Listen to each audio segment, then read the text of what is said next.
1990s, following the new direction in China's policies, business opportunities could be found anywhere.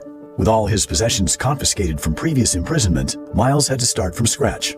His first gig involved carrying fuel savers by train from Beijing to Harbin, a job not for the faint-hearted. But it paid off. With the earnings and some new friends, he moved his family to Chengzhou. There, he co-founded a wooden furniture factory.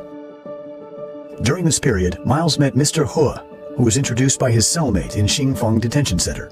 Mr. Hua, a friend and mentor, is a seasoned Beijinger, much older than Miles, and comes from a family with a strong scholarly background. Mr. Hua was profoundly inspired by Miles's spirit and firmly believes that he is destined to make a significant impact.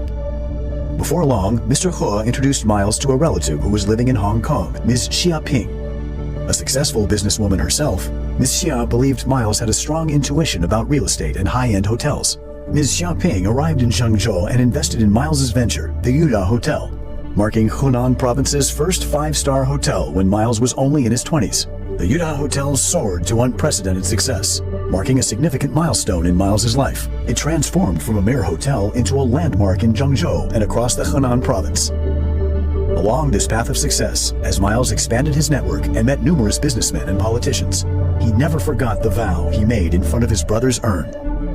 In 1998, Miles and his family moved to Beijing. By then, Miles had risen to become a wealthy magnate, owning multiple homes in the most exclusive parts of Beijing, driving the finest cars, and wearing the most luxurious clothes. His network across different circles kept expanding. Around 1998, he was already planning his next venture, the Pangu 7-star Hotel.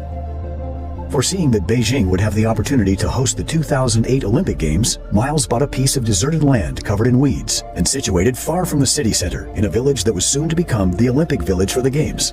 Just as Miles had suspected, in 2001, Beijing secured the chance to host the upcoming Olympic Games. The Games of the 29th Olympiad in 2008 are awarded to the city of Beijing.